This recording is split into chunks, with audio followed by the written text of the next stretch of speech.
This is Neil Schneider for MTBS-TV at the Level Up Gaming Showcase. To my immediate right is Mirza Beig, game development and entrepreneurship student at the University of Ontario Institute of Technology. Welcome to the program, Mirza. Thanks, I'm happy to be here. Now tell us about the game you have on display today. The game I have right now is a musical space shooter controlled by hand gestures. You can also play with a controller, but it uses the leap motion sensor, and you can also steer the ship with your hands. You can fire by releasing your hands. And essentially the goal of the game is to play to the music, that you can choose any track from your hard drive, and basically you fly through, collect the boxes that match your ship's color, shoot everything else.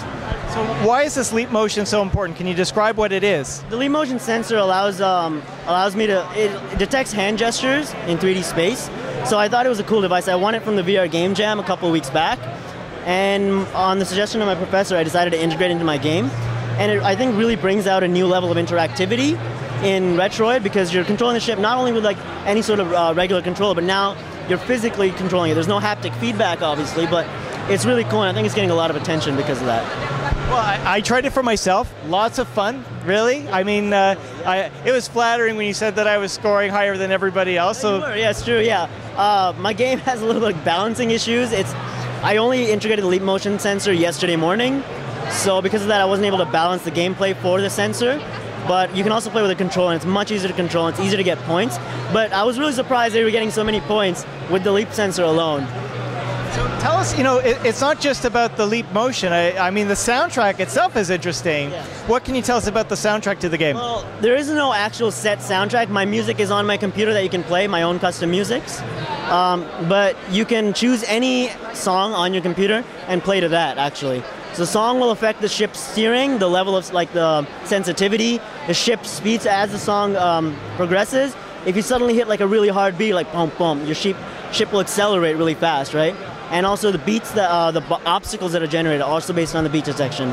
So does the game actually detect the song? Like, let me rephrase that. Does it detect the tempo of the song automatically? It plays the song back in real time. So whatever it's detecting right now is the beat at that within that time frame. That's the tempo that it works off of. But it detects the tempo of the music automatically as you go along. Yeah, in real time. It doesn't do it before. It's not in the program. It's real time. It's there. Yeah. And you can choose whatever music you want. Any music you want. Yeah. See, that's intriguing. I don't know if I've ever seen that before. Well, I made a game like that actually first year, which is kind of like the spiritual predecessor to Retroid. It's called Fistman. Essentially, you had a ship going sideways.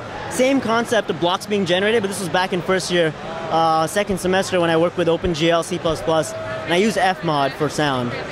Wonderful. So what are your plans with this? Do you want to take it a few iterations further, or do you want to try something new? So I like to take things in steps, so really add polish and move forward. My short-term goal for the game was to bring it to level up and hopefully get attention so I can get a job, because this will be my last year at UIT. After 4 years I'm graduating. But yeah, if there's enough feedback, like positive feedback, I would love to develop this game further. Have you been trying other technologies in the immersive space, like Oculus? I mean, there's other stuff coming out, but it's not easy to get their hands on yet. Sort of stuff. The other device I work with is the iMind. Sorry, not iMind. The MindWave mobile from NeuroSky. That's something I used about 2 years ago as well, and I really liked it. But that one wasn't as. It was more difficult to program for because. What does it do exactly? It essentially reads your brainwaves. It can report back values like attention, meditation, and also some other values like alpha, beta, gamma, high alpha, stuff like that. And what do you do with that information? Well, pretty much anything. So the game I made before used your attention and meditation while using the song that was playing to kind of manipulate the low-pass filters, the ship speeds. I love making music games and love integrating technologies.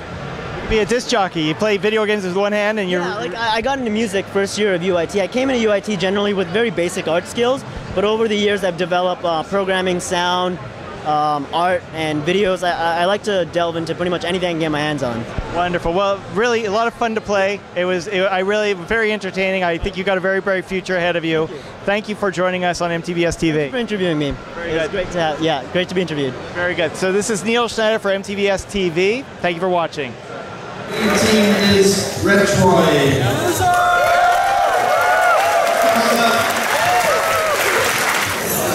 Okay. Congratulations on the Retroid. Yes.